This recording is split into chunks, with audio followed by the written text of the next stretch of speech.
نحمده ونصلي على رسوله الكريم أما بعد فأعوذ بالله من الشيطان الرجيم بسم الله الرحمن الرحيم إذا الشمس كورت وإذا النجوم انكدرت وإذا الجبال سيرت وإذا العشار عطلت وإذا الوحوش حشرت وإذا البحار سجرت وإذا النفوس زوجت وإذا الموءودة سئلت بأي ذنب قتلت صدق الله مولانا العظيم. ظلم بچے جن رہا ہے کوچہ و بازار میں، ظلم بچے جن رہا ہے کوچہ و بازار میں، عدل کو بھی اب صاحب اولاد ہونا چاہیے. بہ رہا ہے صحن گلشن میں جواں پھولوں کا خون، بہ رہا ہے صحن گلشن میں جواں پھولوں کا خون، باغ باغ کو شرم سے اب ڈوب مرنا چاہیے.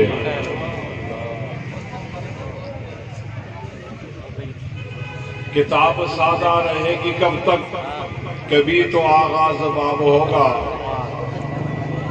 جنہوں نے بستیاں اجاڑ ڈالی کبھی تو ان کا حساب ہوگا. سکوت صحرا میں بسنے والوں ذرا رتوں کا مزاج سمجھو. ابھی تو اتنی گھٹن پڑے گی کہ سانس لینا عذاب ہوگا. جب کچھ نہ بن سکا تو ڈبو دیں گے سفینہ، ساحل کی قسم منتی طوفان نہ کریں گے. خودی کو کرب نہ نتنا کہ ہر تقدیر سے پہلے خدا بندے سے خود پوچھے بتا تیری رضا کیا ہے. ہم نے اقبال کا کہا مانا، ہم نے اقبال کا کہا مانا، اور فاقوں کے ہاتھوں مرتے رہے. جھکنے والوں نے رفتیں پائیں اور ہم خودی کو بلند کرتے رہے. ٹھوکر کھا کر جب بھی گرا غیروں کو آواز نہ دی، ٹھوکر کھا کر جب بھی گرا غیروں کو آواز نہ دی. وہ آنکھوں کی معذوری تھی، یہ غیرت کی مجبوری تھی. ٹھوکر کھا کر جب بھی گرا غیروں کو آواز نہ دی، وہ آنکھوں کی معذوری تھی، یہ غیرت کی مجبوری تھی. یہ منصب ہمیں مل سکتے تھے، یہ منصب ہمیں مل سکتے تھے، لیکن شرط حضوری تھی. یہ شرط ہمیں منظور نہ تھی، بس اتنی سی مجبوری تھی. رب آئینی ولا تعین علیہ وانصرنی ولا تنصر علیہ وامکر لی ولا تمکر علیہ واہدنی ویسر الہدی لی وانصر علی من بغى علیہ. رب اجعلنی لک شاکرا لک ذاکرا لک راہبا لک مطواعا لک مخبتا الیک اواہا منیبا. رب تقبل توبتی واغسل حوبتی واجب دعوتی وثبت حجتی واسدد لسانی واہد قلبی واسلل سقیمۃ صدری. ان اللہ وملائکتہ یصلون علی النبی یا ایھا الذین آمنوا صلوا علیہ وسلموا تسلیما. اللهم صل على محمد وعلى آل محمد كما صليت على إبراهيم وعلى آل إبراهيم إنك حميد مجيد. اللهم بارك على محمد وعلى آل محمد كما باركت على إبراهيم وعلى آل إبراهيم إنك حميد مجيد. سبحانك لا علم لنا إلا ما علمتنا إنك أنت العليم الحكيم. معزز علماء کرام، حضرت مولانا قاضی عمر فاروق صاحب، مولانا کریم اللہ لدھیانی صاحب، رشید احمد عباسی صاحب، جلیل احمد عباسی صاحب،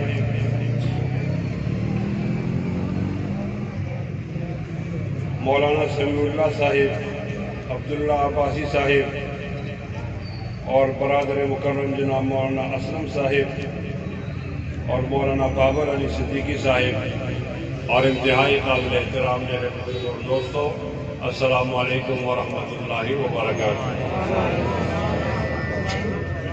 مولانا اسلم اور مولانا بابر صاحب نے مجھے حکم دیا کہ میں بہاولپور جاتے ہوئے آپ سے کچھ دیر کے لیے گفتگو کروں۔ مجھے عذر تھا کہ آپ کا جلسہ اس کا تحمل نہیں رکھ سکے گا، میں نے تو پہلے وقت میں بات کرنی ہے، پھر آپ کا نظم خراب ہو جائے گا۔ انہوں نے پھر اسی ترتیب کو قبول کیا کہ ٹھیک ہے، آپ شروع کے اندر چند باتیں کر لیں،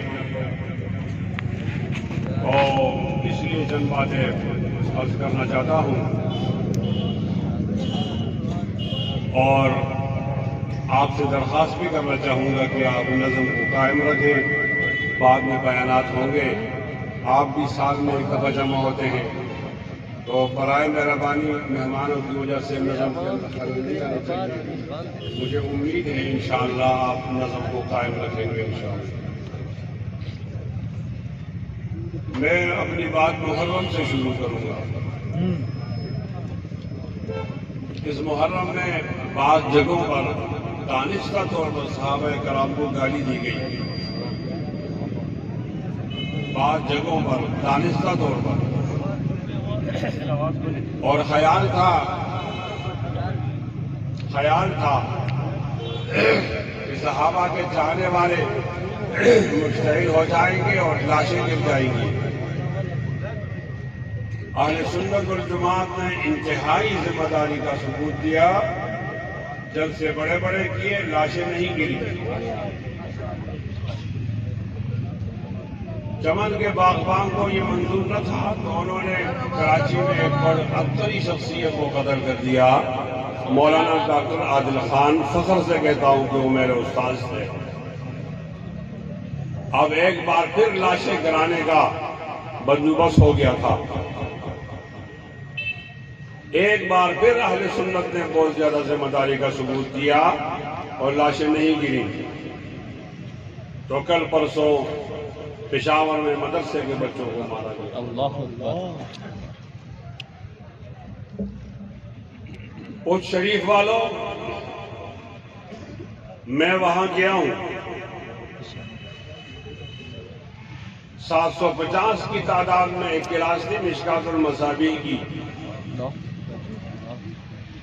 اور اس کے استاد اور شیخ کو نشانہ بنایا گیا تھا۔ 124 لوگ زخمی ہو گئے، 12 لوگ شہید ہو گئے، اور ایک شہید کا سر درد سے الگ شکایت کر رہا تھا۔ سر الگ تھا، درد الگ تھا۔ میں نے اپنی دانش کے مطابق کہا ہوگا کہ اس کا کوئی زیادہ سخت گناہ ہوگا، سخت سزا ملی اوروں کے مقابلے۔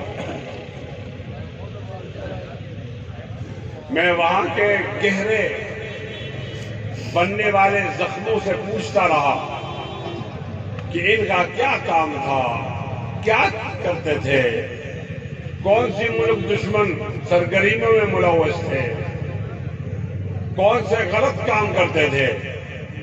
تو مجھے جواب دیا گیا کہ ان کی ایسی کوئی سرگرمی نہیں ہے۔ وہاں جانے سے پہلے میرا اندازہ تھا ہو سکتا ہے یہ پاکستان کو نہ مانتے ہوں، ہو سکتا ہے یہ آئین ہی پاکستان کو نہ مانتے ہوں، ہو سکتا ہے انہوں نے کبھی پاکستان کے جھنڈے پر خاکم بدان پیشاب کیا ہو، آئین کی کاپی توڑی ہو، راہ کے ساتھ ہاتھ ملایا ہو، ملک کے اندر کوئی بدامنی پیدا کی ہو، سزا مل گئی ہے۔ اس شریف والوں میں خدا کی قسم اٹھا کر کہتا ہوں، وہاں کی گلی گلی کوچہ کوچہ بتا رہا تھا کہ ان کا تو کوئی گناہ نہیں تھا، یہ سویرے آیا کرتے تھے، استاذ کے پاس بیٹھ جایا کرتے تھے، ظہر کو اٹھ جایا کرتے تھے، قال اللہ قال الرسول تھا، مشکات المصابیح کے احادیث کی بہاریں تھیں، ان کے علاوہ ان کا کوئی گناہ نہیں تھا۔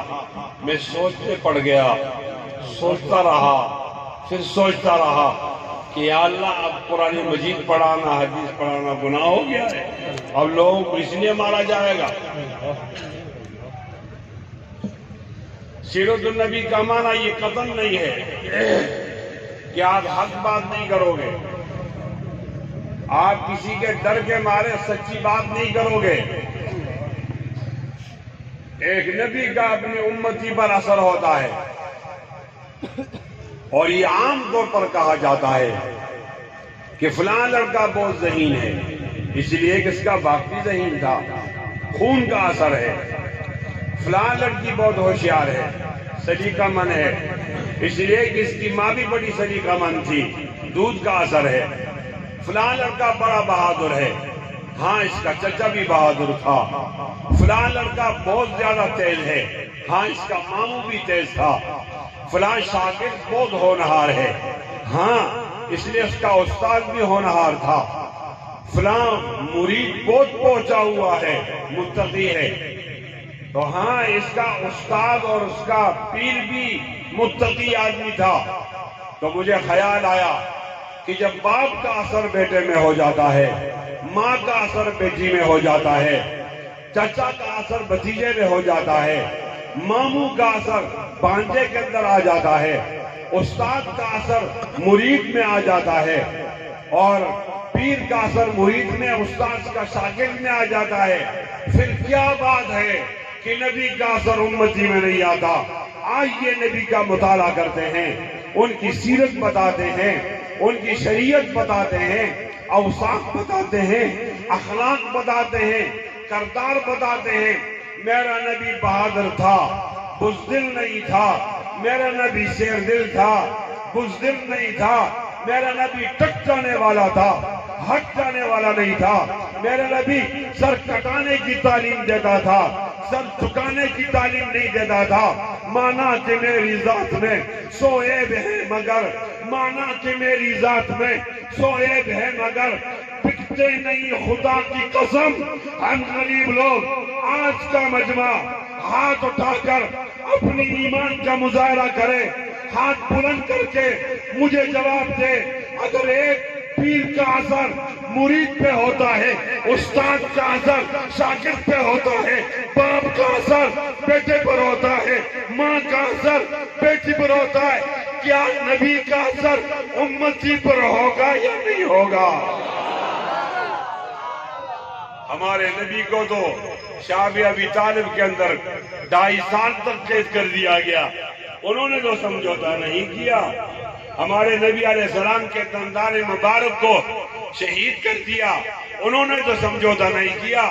خون سے آپ کا چہرہ زخمی ہو گیا، انہوں نے سمجھوتا نہیں کیا۔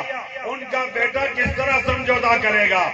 اس کا چاہنے والا کس طرح سمجھوتا کرے گا؟ سنیے، مجھے کیوں مارا جا رہا ہے؟ تماچے کے ذریعے کیوں مارا جا رہا ہے؟ استاذ کو کیوں مارا جا رہا ہے؟ ایک لمبی فہرست ہے، ایک ہی طبقے کو مارا جا رہا ہے، اوروں کو کچھ نہیں کہا جا رہا۔ مجھے بتایا جاتا ہے انڈیا سے آدمی آیا، ڈاکٹر عادل کو مار کے چلا گیا۔ مجھے بتایا جاتا ہے افغانستان سے آئے، آپ کو مار کے چلے گئے۔ مجھے بتایا جا رہا ہے ایران سے لوگ آئے، مجھے مار کے چلا گیا۔ میں ان باتوں سے تسلی میں نہیں آتا، میں ان باتوں سے خاموش نہیں ہوتا۔ میرے ادارے جواب دیں گے، قتل مہاراشٹر میں نہیں ہوا، قتل جلال آباد میں نہیں ہوا، قتل اصفہان میں نہیں ہوا، کراچی میں ہوا۔ قتل ہوا تو پشاور میں ہوا۔ کیوں آیا مجھے مارنے کے لیے؟ مجھے گناہ بتا دیجئے، خدا کی قسم اگر گناہ بتا دیا گیا میں گناہ نہیں کروں گا، توبہ کروں گا، برسر بازار معافی مانگوں گا، پشیمان ہو جاؤں گا، نادم ہو جاؤں گا۔ میرا گناہ تو بتاؤ۔ آج تک میرا گناہ نہیں بتایا گیا۔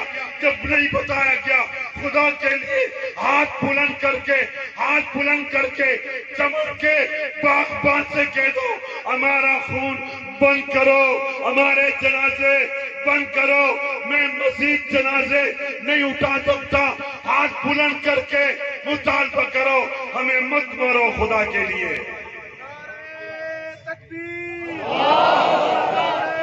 تکبیر! شہدائے پشاور، شہید اسلام ڈاکٹر محمد عادل، نعرہ تکبیر! میں اپنے گناہ کی تلاش کرتا ہوں، مجھے کوئی جواب نہیں ملتا، پھر میں تاریخ کے جھروکوں کے اندر دیکھتا ہوں کہ وہاں کوئی گناہ مل جائے، مجھے مظلومیت کی فہرست میں عثمان ابن عفان نظر آ جاتا ہے۔ عثمان ابن عفان کہا جاتا ہے کہ 36 لاکھ ایکڑ مربع زمین کا خلیفہ تھا، بادشاہ تھا، بلوائیوں نے گھیرا ڈال دیا، 2000 بلوائی ہو گئے، فسادی فتنہ پیدا کرنے والے۔ لوگوں نے کہا فوج کو بلا لو، پولیس کو بلا لو، ان کو بھگا دو۔ آپ کا جملہ دیکھو، نہیں یہ زخمی ہو جائیں گے، کوئی مر جائے گا، میں ان کی تکلیف برداشت نہیں کرتا۔ بہت دن ہو گئے ہیں، باہر سے آنے والا کھانا بھی منع ہے، باہر سے آنے والا پینا بھی منع ہے۔ اس والوں آپ کو ایک کربلا یاد آتا ہے، یہاں تو قدم قدم پر کربلا سجے ہوئے ہیں، بپا ہوئے ہیں، آپ کو اور کربلا یاد نہیں آتا؟ جاؤ قرآن مجید کو کھولو، مصحف عثمانی کے قرآن کو، فَسَيَكْفِيكَهُمُ اللَّهُ پر جناب عثمان کا خون پڑا ہوا ہے۔ جاؤ پشاور کے قرآن کو کھولو، وہاں یا ایھا الذین آمنوا کتب علیکم القتال پر میرے ننھے طلبہ کا خون پڑا ہوا ہے۔ میرے اندر، عثمان کے اندر مماثلت کو دیکھو، میرے طرز استدلال کو دیکھو۔ ایک دن جناب عثمان اپنے مکان کے چھت پہ کھڑے ہو کر فسادیوں سے بات کرنا چاہتا ہے، لوگوں آپ مجھے قتل کرنا چاہتے ہو، کیوں قتل کرنا چاہتے ہو، کیوں مارنا چاہتے ہو، میرا گناہ کیا ہے؟ اسلام میں تو مارنے کے 3 وجوہات ہو سکتی ہیں، ایک یہ کہ اسلام لانے کے بعد کوئی مرتد ہو جائے، میں تو مرتد نہیں ہوا، مجھے کیوں مارتے ہو؟ پھر یہ کہ ناحق قتل کر دیا جائے، میں نے تو کسی کو قتل نہیں کیا، پھر مجھے کیوں مارتے ہو؟ اور یہ کہ وہ زنا کرے اور رجم کر دیا جائے، محسن ہو، تو میں نے تو زنا نہیں کیا۔ علماء کرام دعوت دیتا ہوں، آپ اس تقریر کے بعد جاؤ مشکات المصابیح کو کھولو، وہاں تینوں جملوں کے ساتھ واللہ واللہ واللہ آیا ہے۔ فواللہ ما ارتدت، فواللہ ما قتلت، فواللہ ما زنیت۔ عثمان اپنی معصومیت کو، مظلومیت کو بتانے کے لیے اللہ کے نام کا سہارا لیتا ہے۔ فواللہ ما ارتدت، مزبایات رسول اللہ صلی اللہ علیہ وسلم، خدا کی قسم جب سے میں نے جناب نبی کریم کے ہاتھ پر بیعت کی ہے میں مرتد نہیں ہوا، پھر مجھے کیوں مارتے ہو؟ فواللہ ما قتلت نفسا، خدا کی قسم میں نے کسی کو قتل نہیں کیا، پھر مجھے کیوں مارتے ہو؟ فواللہ ما زنیت فی الجاہلیت ولا فی الاسلام، خدا کی قسم جاہلیت میں زنا کی گنجائش تھی، شعراء اپنے شعر میں فخر کے طور پر زنا کا ذکر کرتے تھے، وہاں جب کچھ گنجائش تھی اسلام کی پاک دامنی عفت میں، وہاں بھی زنا کی گنجائش پیدا نہیں کی، اسلام نے دروازہ بند کر دیا۔ فواللہ ما زنیت فی الجاہلیت ولا فی الاسلام، نہ میں نے جاہلیت میں زنا کیا، پھر کیوں مارتے ہو؟ نہ میں نے اسلام میں زنا کیا، میں کیوں مارتے ہو؟ عثمان آپ کی ابتدا میں آپ کا روحانی بیٹا اس شریف میں اپنے ہم نظریہ لوگوں کے سامنے بیٹھ کر اپنے گناہ کا پتہ کرنا چاہتا ہے۔ عثمان کے لہجے میں میرا گناہ بتاؤ، مجھے کیوں مارا جا رہا ہے؟ میرا گناہ بتاؤ، مجھے کیوں مارا جا رہا ہے؟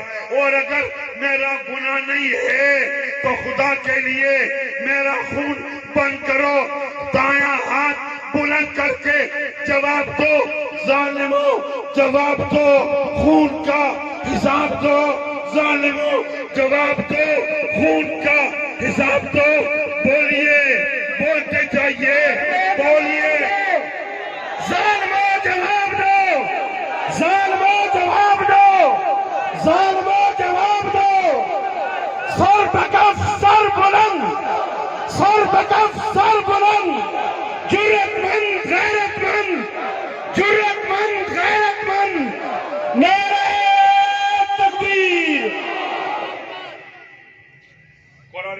کی 114 صورتیں ہیں، ایک صورت بروج کے نام سے ہے، وہاں واقعہ ہے، تفصیلی ہے، تفصیل کا وقت نہیں ہے۔ ایک بادشاہ لوگوں کو اپنے